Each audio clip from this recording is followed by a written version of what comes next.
अजर अमर त्रय काल जो अनंत चेतन, निज अनुभव से जान जात जो शांति तेज घन।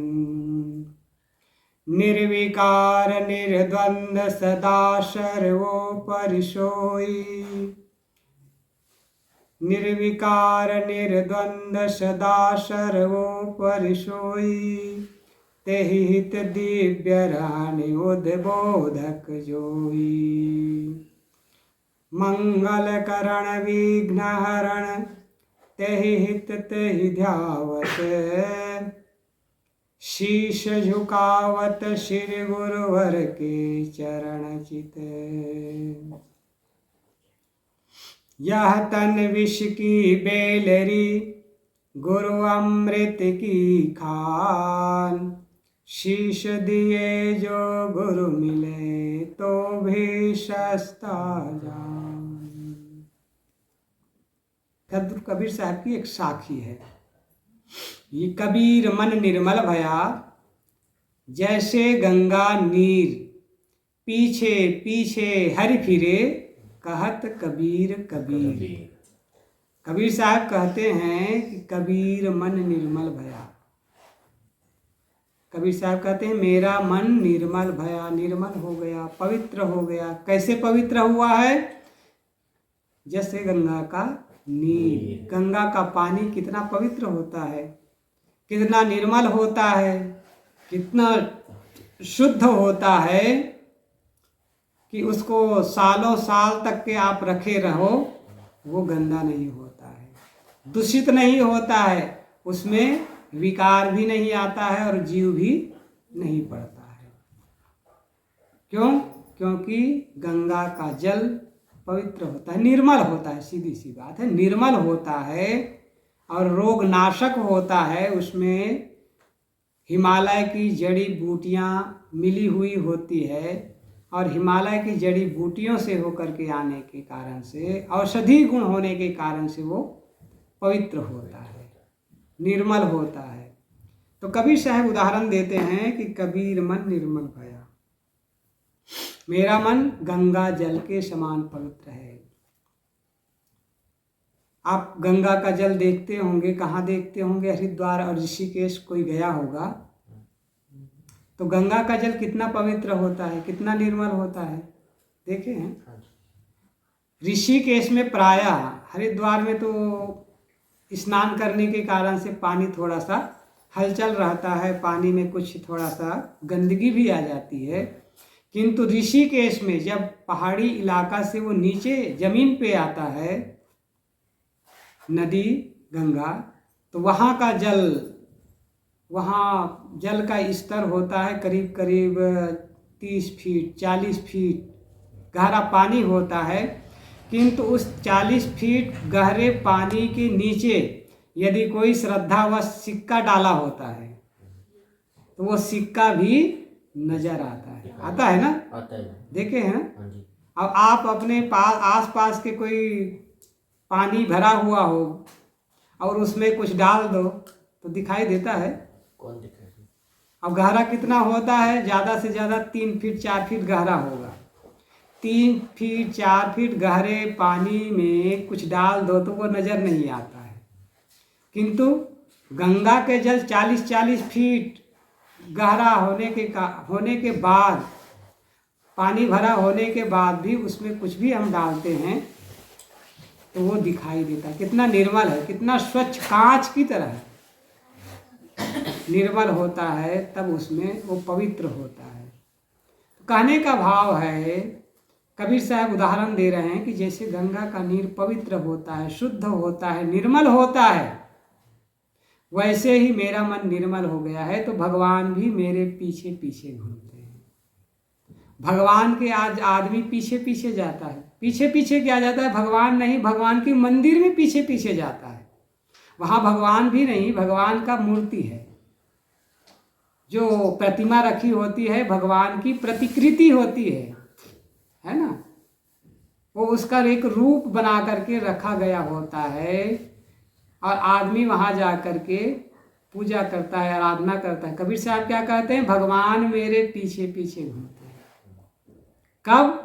जब मेरा मन निर्मल हो गया। कहने का मतलब है जिसका मन निर्मल हो गया भगवान उसके पीछे चलते हैं, भगवान आगे नहीं चलते हैं। और भगवान ये कहते हैं कि ऐ कबीर तुम्हारी क्या सेवा करूं। कोई कह सकता है ये तो कबीर साहब का अहंकार है, भगवान कैसे पीछे चलेगा। तो चलो कबीर साहब को हम मान लेते हैं अहंकार वश कहा है, तो गोस्वामी जी के रामचरितमानस को देख लो। गोस्वामी जी क्या कहते हैं? निर्मल मन सो जन मोहि पावा, मोहि कपट छल छिद्र न भावा। मुझे कौन प्राप्त कर सकता है? किसको मैं दर्शन देता हूँ? राम खुद अपने मुख से क्या कह रहे हैं रामचरितमानस के अनुसार, निर्मल मन सो जन मोहि पावा। निर्मल मन का व्यक्ति जो होता है वही मुझे प्राप्त करता है, उसी के सानिध्य में, उसी के नज़दीक मैं जाता हूँ। अभी भजन में भी आपने सुना, निर्मल मन हो तो रघुनायक शबरी के घर जाते, श्याम सूर की बाह पकड़ते साग विदुर घर खाते। तो मुख्य बात है जीवन को निर्मल करना, पवित्र करना। और हम सब क्या करते हैं? जीवन को तो गंदा रखते हैं, मन को तो गंदा रखते हैं, अंतःकरण को गंदा रखते हैं, दूषित रखते हैं, व्यवहार को भी गंदा, आचार को भी गंदा, व्यवहार मन को भी गंदा, और यहाँ तक के घर आंगन भी गंदा। अब भगवान आएंगे, तुमने आंगन नहीं गुहारा। घर बाहर के घर आंगन को भी साफ रखना है और भीतर के घर आंगन को भी साफ करना है। एक घर बाहर होता है और दूसरा घर भीतर होता है। कोई कह सकता है बाहर का घर तो दिख रहा है हमें, भीतर का घर नहीं दिखता है, लेकिन भीतर का घर सबके पास है। जैसे बाहर के घर में हम कहीं काम धंधा से आते हैं, कार्य क्षेत्र से आते हैं, या फिर कहीं बाहर गए होते हैं वहाँ से आते हैं, तो कैसे लगता है? घर में पहुँचते ऐसे लगता है कि एकदम सुकून मिल गया। घर से बाहर रह करके भी वहाँ बहुत सुविधाजनक स्थान मिल जाएगा, लेकिन वहाँ आपको वो सुकून नहीं मिलेगा जो घर में मिलता है। मिलता है घर से भी ज़्यादा सुविधानुकूल, घर से भी ज़्यादा सुविधानुकूल भोजन भी मिलेगा, सुविधानुकूल सामान मिलेगा, सुविधानुकूल स्थान मिलेगा, रहने की जगह हो जाएगी, लेकिन वो सुकून नहीं मिलेगा जो छोटा सा घर होगा उसमें मिलेगा। मिलता है ना, घर में आदमी को सुकून मिलता है। तो जब बाहर के घर में सुकून मिलता है कहीं से आने के पश्चात, तो भीतर के घर में कितना सुकून मिलेगा। कबीर साहब कहते हैं तो निज घर कबहू न आयो, पर घर भरमत फिरत रहत निस दिन, निज घर कबहू न आयो। संसार के हर आदमी क्या करता है? बाहर के घर को तो अच्छा बनाता है, बनाना भी चाहिए, गलत नहीं है। बाहर के घर को अच्छा भी बनाएं, व्यवस्थित भी करें, साफ सुथरा भी रखें, और वहाँ रह करके सुकून शांति का अनुभव भी करें। किंतु उससे भी ज़्यादा सुकून और शांति आपको मिलेगा भीतर के घर में पहुँचे तो। भीतर के घर को आपने जाना नहीं, भीतर के घर में पहुँचा नहीं, भीतर के घर में प्रवेश किया नहीं, तो भीतर के घर का आनंद कैसे मिलेगा? मिल जाएगा? नहीं मिल सकता है। भीतर के घर में जाने के लिए क्या करना पड़ता है? भक्ति, भजन, सेवा, साधना, संयम, ये सब करना पड़ता है। जीवन में सब कुछ प्राप्त कर लेता है आदमी, धन कमा लेता है, धन कमाना भी चाहिए, धन कमा लेता है, मकान बनाता है, मकान की व्यवस्था करता है, मकान की व्यवस्था करना भी चाहिए, गाड़ी मोटर होता है, गाड़ी मोटर भी खरीद के उसको व्यवस्थित रखता है, शादी करता है तो परिवार को भी व्यवस्थित रखता है, करता है, करना भी चाहिए। संसार के हर वस्तु को व्यवस्थित करने के लिए आदमी अपना हर जितना संभव होता है वो प्रयास करता है, हर संभव प्रयास करता है कह सकते हैं। घर को, मकान को, परिवार को, गाड़ी को, बाड़ी को, दुकान को, फैक्ट्री को, जहाँ जहाँ आदमी रहता है, उसका कार्य क्षेत्र होता है, उन सबको व्यवस्थित करने का काम करता है। बंद कर। यदि व्यवस्थित करने का काम नहीं करता है तो अपने मन को व्यवस्थित करने का काम नहीं करता है। भीतर का घर मन में होता है, अंतःकरण में होता है, दिल में होता है। तो हमें सुकून चाहिए, शांति चाहिए, सुख चाहिए। बाहर के घर से जैसे मिलता है, बाहर के घर में क्षणिक आनंद मिलता है, थोड़ी देर आनंद मिलता है, सुकून मिलता है, लेकिन भीतर के घर में प्रवेश करते हैं तो चिरस्थायी आनंद मिलता है। वो कभी खत्म होने वाला नहीं होता है, वो कभी मिटने वाला नहीं होता है, वो कभी छूटने वाला नहीं होता है, और ना ही कोई परिवर्तित होने वाला होता है। तो एक घर बाहर का है, दूसरा घर भीतर का है। तो भीतर के घर को व्यवस्थित करने के लिए आदमी को भीतर से काम करना पड़ेगा, और भीतर का सुख, सुकून, शांति सबको प्रिय भी होता है ना, होना भी चाहिए। सुकून, शांति, सुख सबको प्रिय होता है, होना भी चाहिए। जीवन में सब कुछ है, सब कुछ की व्यवस्था किया हमने, करना भी चाहिए। गाड़ी मोटर, घर मकान, दुकान, फैक्ट्री, गाड़ी बाड़ी, पुत्र परिवार, सबको व्यवस्थित किया, किंतु मन को व्यवस्थित नहीं किया, अंतःकरण को व्यवस्थित नहीं किया, दिल को व्यवस्थित नहीं किया, तो चैन मिलेगा, सुख मिलेगा? मिलेगा? नहीं मिलेगा। एक उदाहरण से और समझ लो।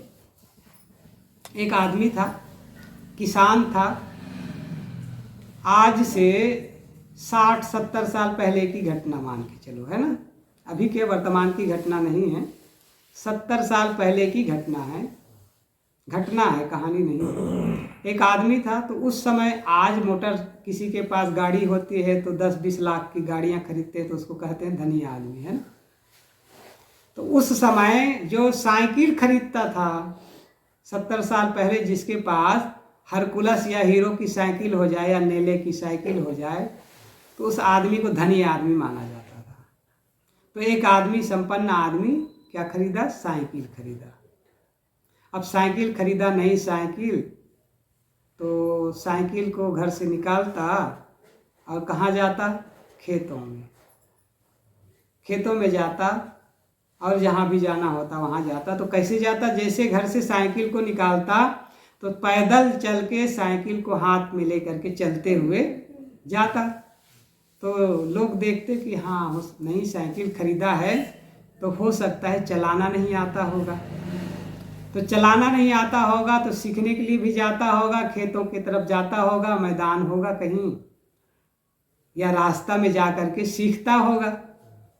तो लोगों ने कहा कि सीखने जाता होगा, साइकिल को लेके, नई साइकिल खरीदा है। चौराहे में बैठे हुए लोग देखते थे।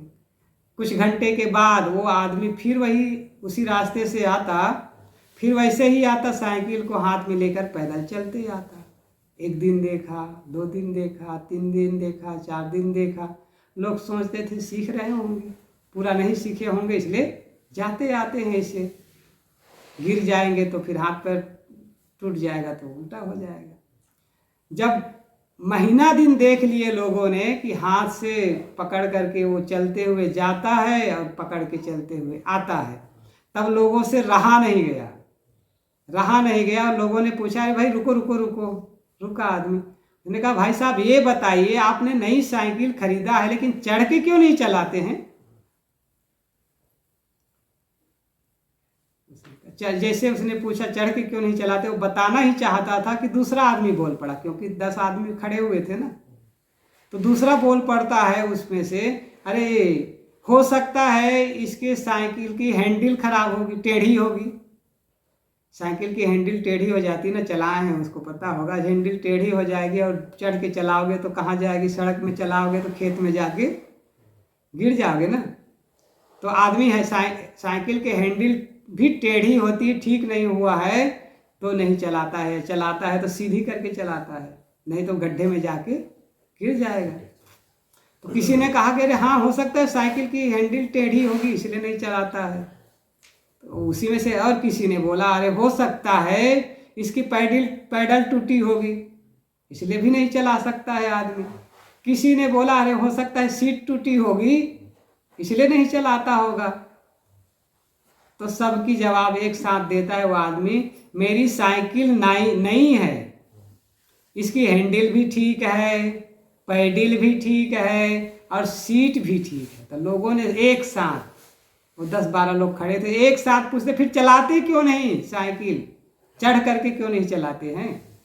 तब वो आदमी कहता है साइकिल में सब कुछ अच्छा है, सब कुछ नहीं है, सब कुछ ठीक है, इस साइकिल में केवल एक चीज़ नहीं है। मैंने कहा क्या नहीं है? उसने कहा इसमें चैन नहीं है। अब बताओ भला, साइकिल नई होगी, सब कुछ ठीक होगा, चलाना भी आता होगा, साइकिल एक पग चलेगी, चढ़ करके आप पैडल भी मारोगे तो पैडल मारते मारते गिर भले जाओगे, लेकिन साइकिल चलने वाली नहीं है। किसके बिना? चैन के बिना। ठीक वैसे ही संसार में सब कुछ की व्यवस्था सब मनुष्य कर लेता है, आपकी बात नहीं है। संसार में बहुत से बड़े बड़े धनपति लोग भी हैं, करोड़ों करोड़ों की धन कमा लेता है, बड़ी बड़ी फैक्ट्रियाँ, कई फैक्ट्रियाँ भी लगा लेता है, बड़े बड़े बंगले भी बना लेता है, परिवार की व्यवस्था कर लेता है, धन जमीन की व्यवस्था कर लेता है, लेकिन नहीं करता है, किसकी व्यवस्था नहीं करता है? मन की व्यवस्था नहीं करता है। वो भीतर के घर को जानता ही नहीं है कि भीतर के घर को भी ठीक किया जाता है। और जब भीतर के घर को ठीक नहीं करता है तो न चैन मिलता है, न सुख मिलता है, न शांति मिलता है। धन तो होता है, लेकिन धन होने के बाद भी वो हाय हाय हाय हाय हाय हाय करके वो जीता है, दुखी होता है, कहता है कि चैन नहीं, चैन नहीं, चैन नहीं। सब कुछ होते हुए आदमी बेचैन जीता है, तो क्या पाया उसने जीवन में? कुछ पाया? कमाया तो बहुत कुछ, लेकिन आदमी को चैन नहीं मिला। तो क्या कमाया? क्या खाक कमाया? कुछ भी नहीं पाया ना। आदमी कमाता किस लिए है? चैन से रहेंगे, सुख से जिएंगे, यही तो कहता है ना। जब अच्छा कमा लेंगे, धन हो जाएगा, मकान हो जाएगा, अच्छा संपन्नता आ जाएगी, तो बढ़िया चैन से जिएंगे, यही तो कहता है ना आदमी। लेकिन चैन मिलता है? सब कुछ होने के बावजूद भी चैन इसलिए नहीं मिलता है क्योंकि भीतर के घर को ठीक नहीं करता है। अब कोई कहेगा कि भीतर घर कैसे ठीक करें? बाहर का घर तो दिखता है तो कहीं टूटा है, कहीं फूटा है, कहीं कुछ हो गया है तो दिखाई देता है, पैसा है तो मजदूर मिस्त्री बुला करके ठीक कर लेते हैं, लेकिन भीतर का घर दिखाई देता है। हाँ, भीतर का घर उसको दिखाई देता है जो भीतर के घर को जानता है। भीतर का घर उसे दिखाई देता है जो भीतर के घर को समझता है। जो भीतर के घर को देखता और समझता है, जानता है, उसको भीतर का घर दिखाई देता है। भीतर का घर क्या है? भीतर का घर आपका दिल है। दिल में क्या क्या चाहिए ठीक करना पड़ेगा। दिल में प्रेम चाहिए ना। प्रेम चाहिए कि नहीं चाहिए? प्रेम को ठीक करते हैं। और घर में सामंजस्य बनाने के लिए किसी ने कुछ कह दिया तो फिर सहते हैं कि नहीं सहते हैं? ठीक करने का काम कर रहे हैं। अभी बात हो रही थी, उनके घर गए थे चर्चा, आप लोग तो चले गए थे होटल, कहाँ, शर्मा जी के घर। तब चर्चा हो रही थी, बातचीत हो रही थी, तब पता चला कि भीतर का घर तो ठीक किया हुआ है, भीतर का घर ठीक नहीं हुआ है। तो फिर दोनों में महाभारत होता है। कहने का मतलब है भीतर ठीक नहीं होने के कारण से बाहर महाभारत होता है। क्यों होता है? क्योंकि भीतर के घर को ठीक नहीं किया गया। भीतर का घर ठीक नहीं है तो आदमी दुर्व्यसन करता है ना। दाल खाने की चीज़ है, रोटी खाने की चीज़ है, सब्जी खाने की चीज़ है, चावल भी खाने का चीज़ है, दूध भी खाने का चीज़ है, सब है घर पे, लेकिन आदमी को तृप्ति नहीं मिलती है। मिलती किस में है तृप्ति? तंबाकू में, सिगरेट में, बीड़ी में और गांजा में, भांग में, शराब में। यही तो खाता पीता है ना। आदमी भोजन कर लेगा, खाना खा के भोजन करके उठेगा, और भोजन करके उठने के बाद क्या करता है? उसको चाहिए है ना। भोजन करके तृप्ति नहीं मिली ना, भोजन करके उठता है, उसके बाद वो घिसेगा और घिस के डालेगा तब उसको तृप्ति मिलेगी। भोजन करके उठा, बीड़ी पीने वाला बीड़ी पिएगा, सिगरेट पीने वाला सिगरेट पिएगा, और जो शराब का आदती रोज पीता है वो आदमी उठ करके शराब पिएगा 2 ढक्कन, तब उसको तृप्ति मिल रही। जो चीज़ तृप्ति देने वाला चीज़ है उससे उसको अतृप्ति मिल रही है, और जो चीज़ जरूरी नहीं है उससे उसको तृप्ति मिल रही है। क्यों हो रहा है? भीतर का घर ठीक नहीं है, सीधी सी बात है। तुमने आंगन नहीं बुहारा कैसे आएंगे भगवान, यही कह रहे हैं। आंगन को तो ठीक किया नहीं, भीतर हृदय आंगन को ठीक किया। हृदय आंगन को ठीक नहीं करेंगे तो चाहे रात दिन भगवान के मंदिर में जाके पूजा करते रहें, जप करते रहें, तप करते रहें, कीर्तन करते रहें, जल चढ़ाते रहें, रात दिन तीर्थों में स्नान करते रहें, लेकिन भगवान दर्शन देंगे नहीं। क्यों? क्योंकि या तुम्हारे अंदर निर्मलता ही नहीं है। तुम्हारा घर आंगन पवित्र ही नहीं है तो फिर उसमें भगवान कैसे आएंगे? भगवान कोई बाहर से आने वाला कोई वो नहीं है कि प्राणी नहीं है कि बाहर से आएगा। भगवान तो भीतर है, भीतर उद्घाटित होगा। जब अंतःकरण गंदा है तो कैसे उद्घाटित होगा? कैसे आएगा? कैसे पदार्पण करेगा? नहीं कर सकता है। तो कहने का मतलब है आज आदमी भीतर को ठीक नहीं करता है, बाहर को ठीक करता है। बाहर को भी ठीक करना चाहिए, बाहर के व्यवस्था को भी ठीक करना चाहिए, रखना चाहिए, गलत नहीं है। किंतु जब तक भीतर का ठीक नहीं होगा तो बाहर का बहुत काम आने वाला नहीं है। आज सबका ध्यान, सबका फोकस बाहर ही रहता है, भीतर पे कोई नहीं जाता है। न भीतर की शिक्षा मिलती है, न भीतर का संकेत होता है, न भीतर के बारे में बताया जाता है। वो है आप सबके, हम सबके घर, अंतःकरण ही भीतर का घर है। कबीर साहब ने और भी कहा है, बंदे कर ले आप निबेरा, आप जियत लखु आप ठौर कर, मुए कहाँ घर तेरा। आप जियत लखु आप ठौर कर, मुए कहाँ घर तेरा। मरने के बाद तुम्हारा घर कहाँ होगा?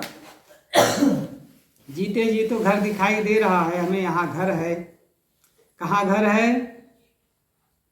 किस गांव में घर है? बेगावली में घर है। पंजाब प्रांत के फाजिल्का जिला के बेगावली गांव में हमारा घर है। ये दिखाई दे रहा है बाहर का घर, लेकिन भीतर का घर दिखाई नहीं दे रहा है।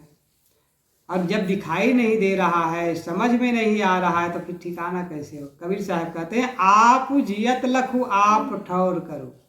जीते जी लखो, लखने का मतलब समझो, जानो, पहचानो और ठौर करो। ठौर करने का मतलब क्या होता है? वहाँ निवास बनाओ। आप जियत लखु आप ठौर करो, मुए कहाँ घर तेरा। मरने के बाद तेरा कहाँ घर होगा क्या पता। जब घर नहीं बनाया, स्थान नहीं बनाया, ठिकाना नहीं बनाया, तो मरने के बाद कहाँ जाओगे? कहाँ जाओगे?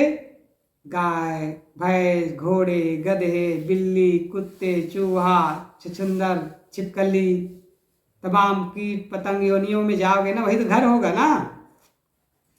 घर वही होगा कि दूसरा होगा?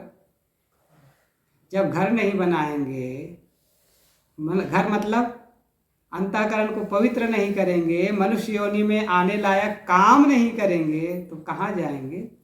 अन्य योनियों में जाएंगे। वही तो हमारा घर होगा। और फिर वहाँ जा कर के सुख मिलेगा कि दुख मिलेगा? वहाँ जा कर के आसपास देख लो अपना, कितना सुखी है। अब गाय पाले हैं, भैंस पाले हैं, सुखी है कि दुखी है? वो सुखी है।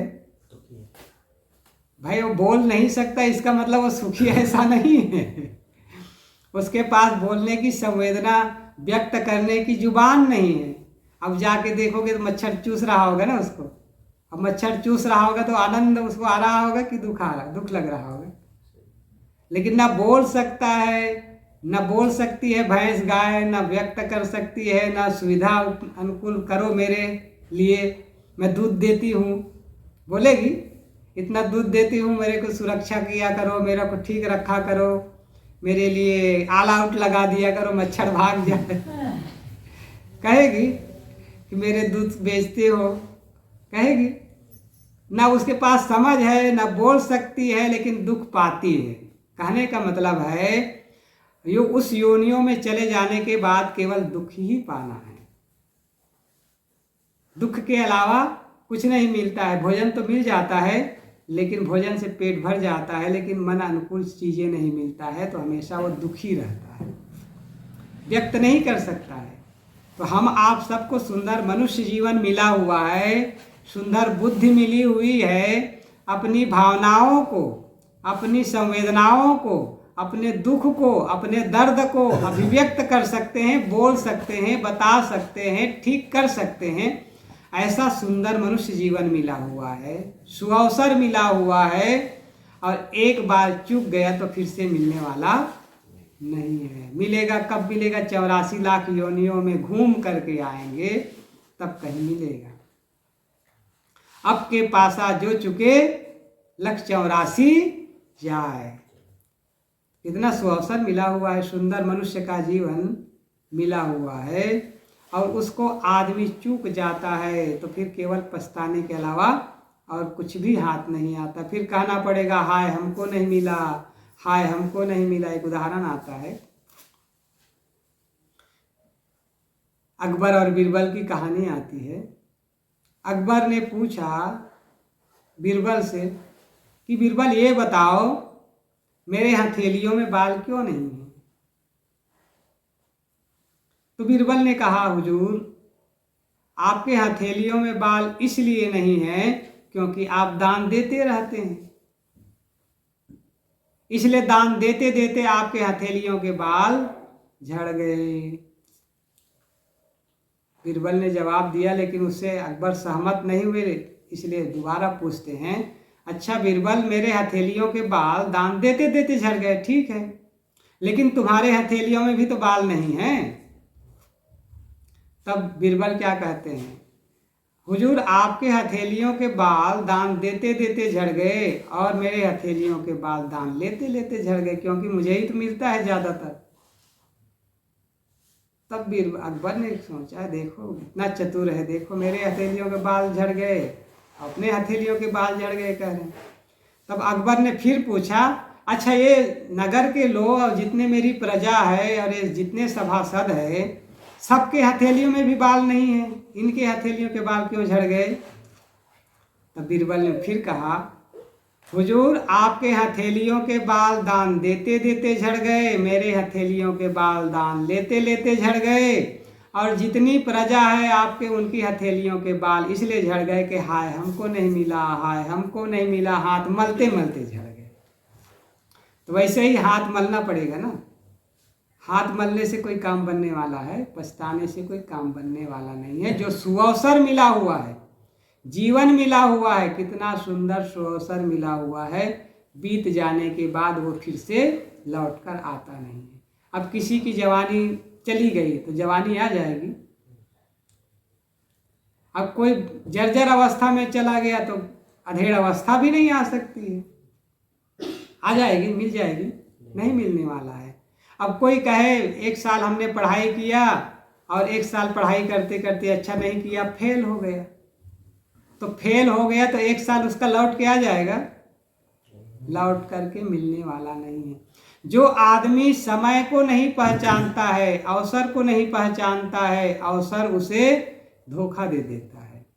कैसे धोखा दे देता है? अवसर सबके जीवन में आता है, सुअवसर, अवसर नहीं कहना चाहिए, सुअवसर सबके जीवन में आता है, किंतु जो अवसर को पहचान लेता है, समझ लेता है, वो जीवन में उन्नति कर लेता है।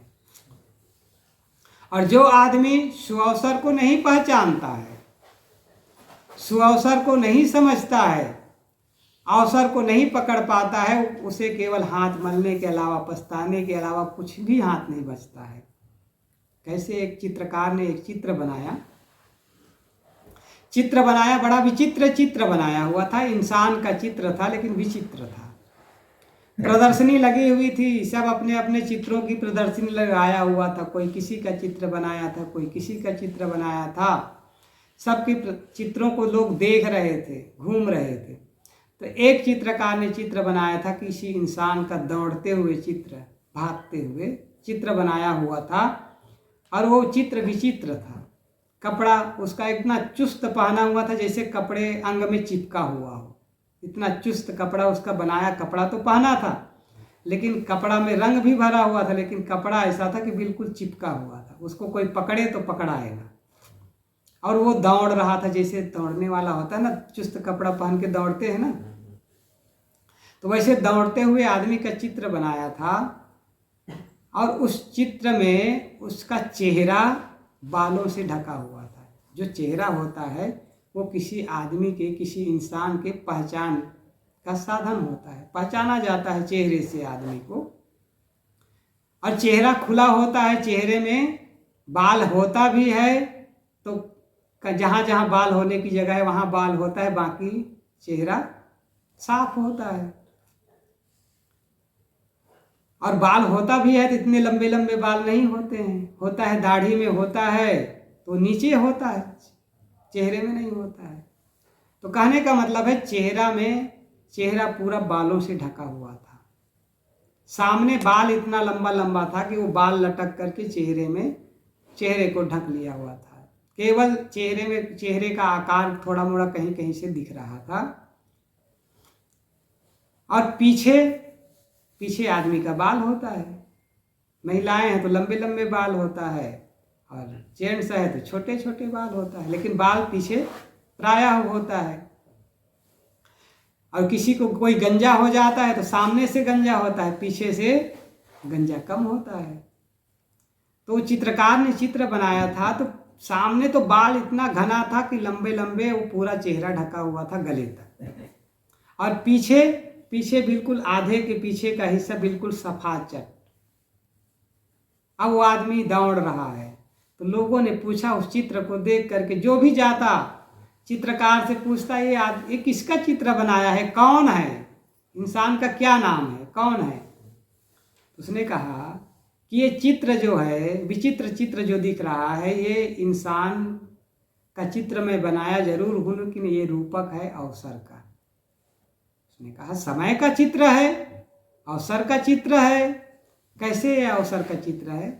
तो उसने कहा, बताते थे वो लोगों को कि जब समय आता है, अवसर आता है, सुअवसर आता है जीवन में, जब भी आता है तब वो चेहरा उसका ढका हुआ होता है, पता नहीं चलता है कि सुअवसर आया हुआ है।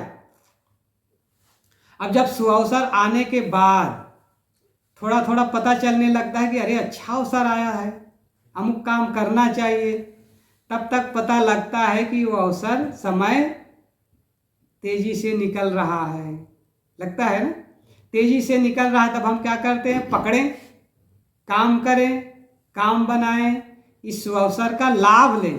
अब क्या करते हैं, उस अवसर को पकड़ना चाहते हैं।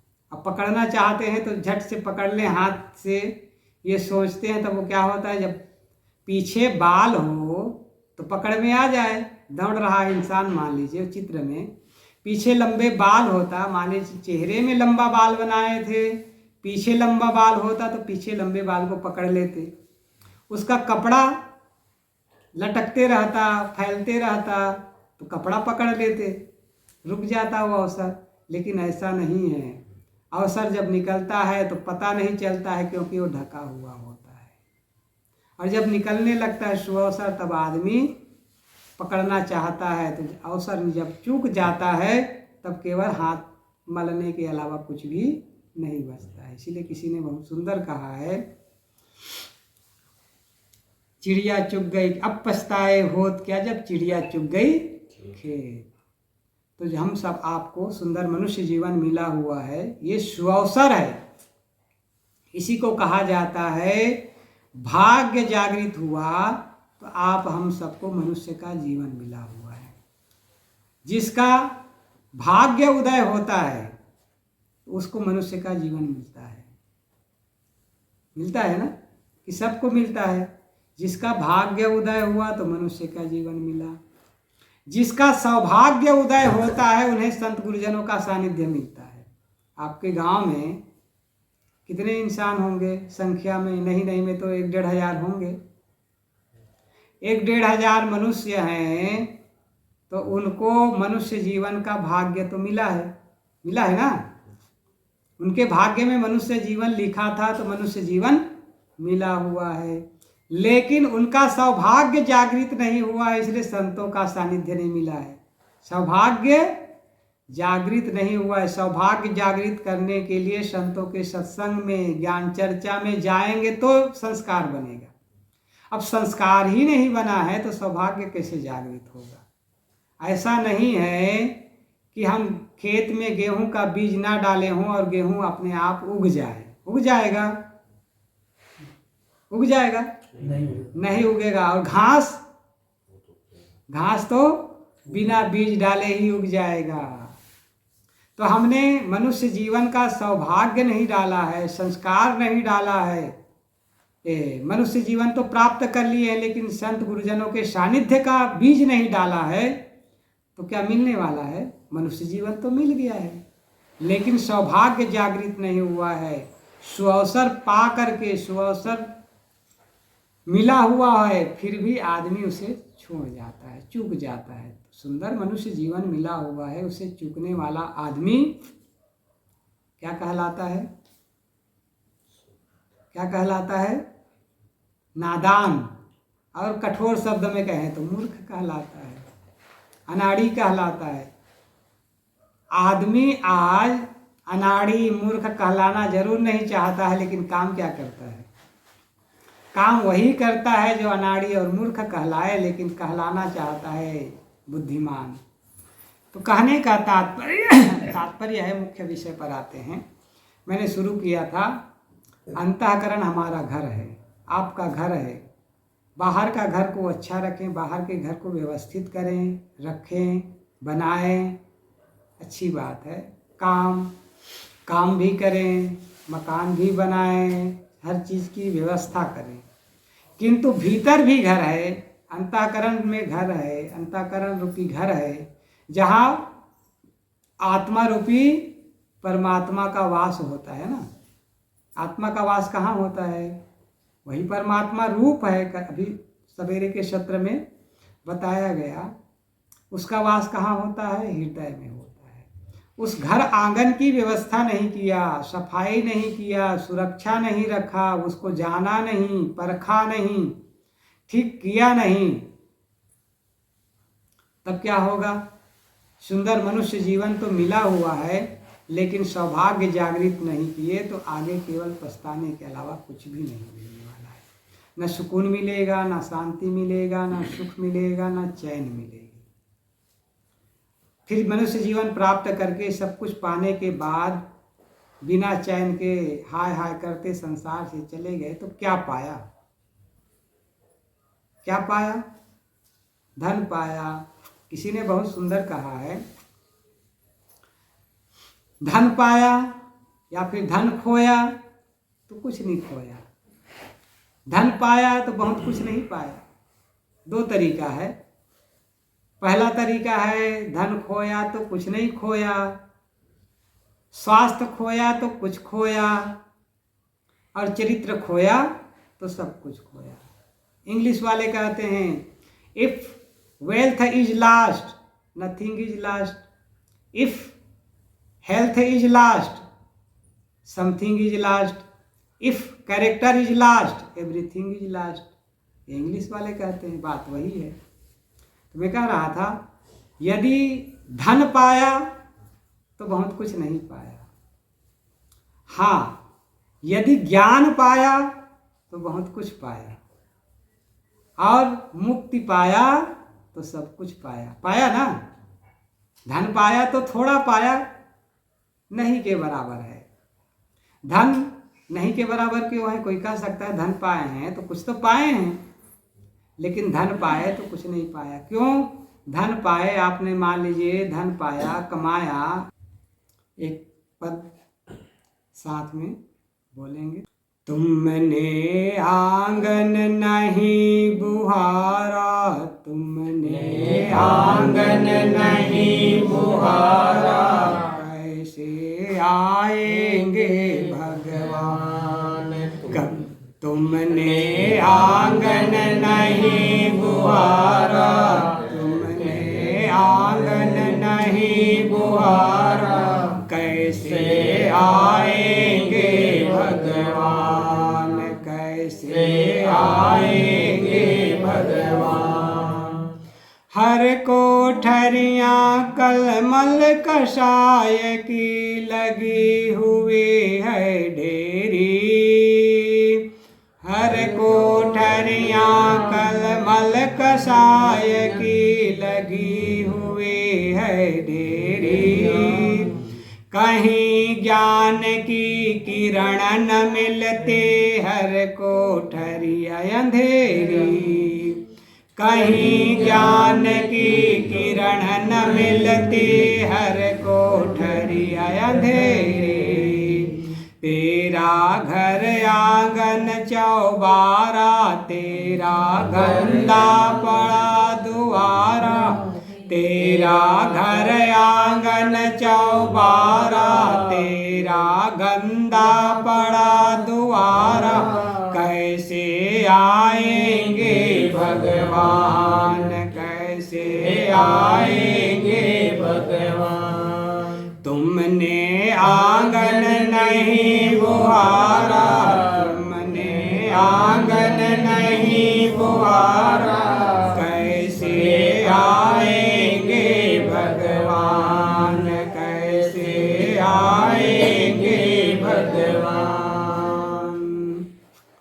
हृदय तुम्हारा पिघल न पाया जब देखा दुखियारा, हृदय तुम्हारा पिघल न पाया जब देखा दुखियारा, किसी राह भूले को तुमने दिया नहीं सहारा, किसी राह भूले को तुमने दिया नहीं सहारा, सूखी है करुणा की धारा, सूखी है करुणा की धारा।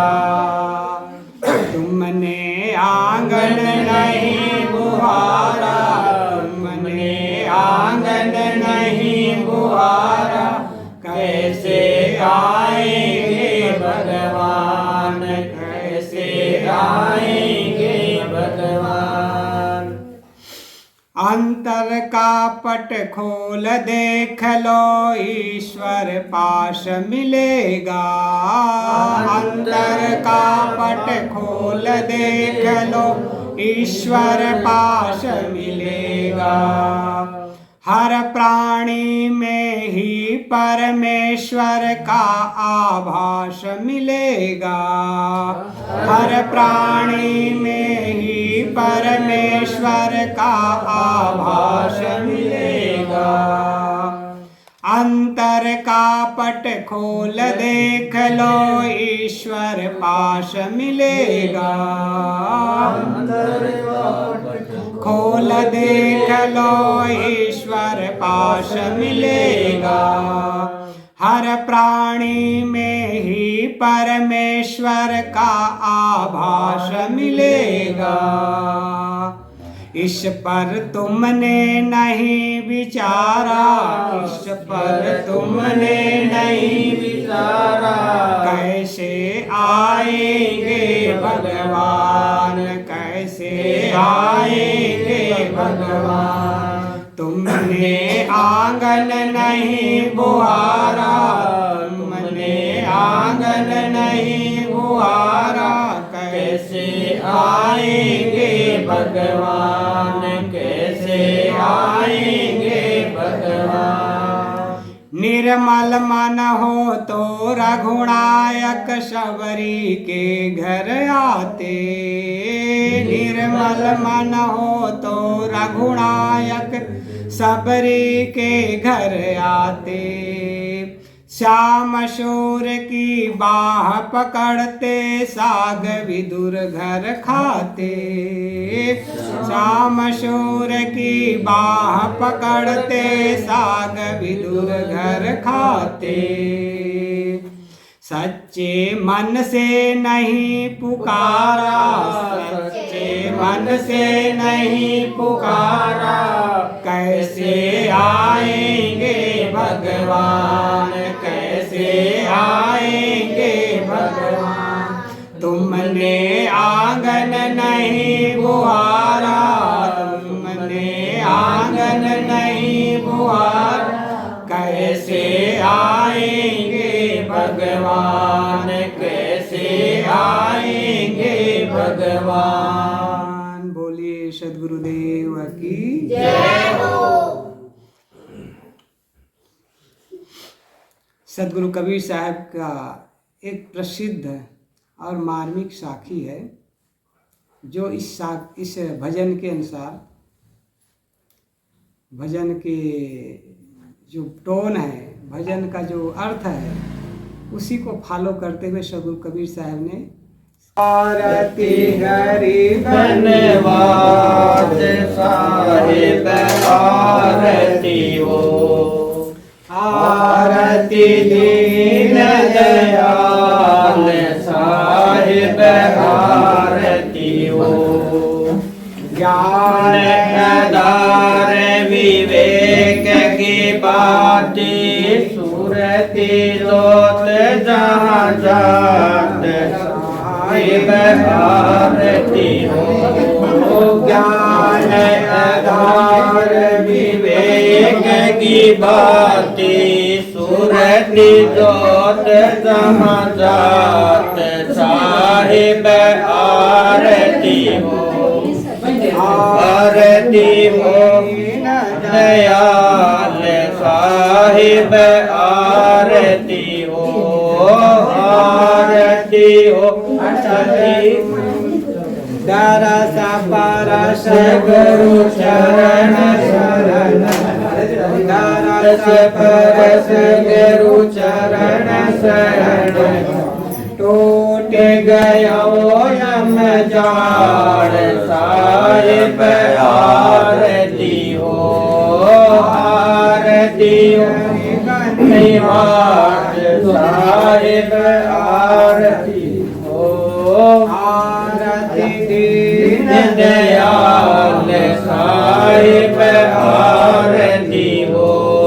साहिब कबीर संतन की कृपा से, साहिब कबीर संतन की कृपा से, भयो परख प्रकाश साहिब आरती हो, आरती हो दयाल साहिब आरती हो, आरती हो निवास साहिब आरती हो। दरस परस गुरु चरण शरण, दरस परस गुरु चरण शरण, टूट गयो यम जाल साहिब आरती हो, आरती दीन दयाल साहिब आरती हो, आरती गरीब नवाज साहिब आरती हो। गुरुर्देवो गुरुर्धर्मो गुरुर्निष्ठा परम, गुरु परतरम नास्ति, नास्ति तत्त्वं गुरु परम।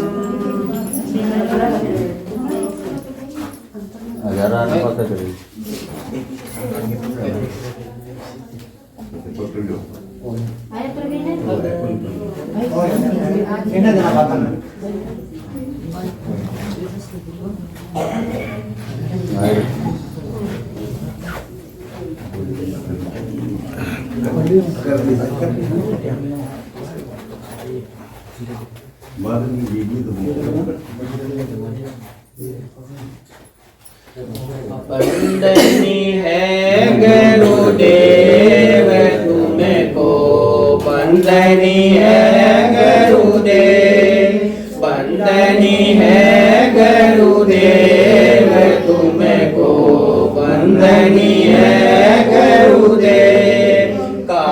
जाल के बंदा है भारी, काल जाल के बंदा है भारी। परख लगायो देव तुमको, बंदनी है गुरुदेव, बंदनी है गुरुदेव तुमको, बंदनी है गुरुदेव।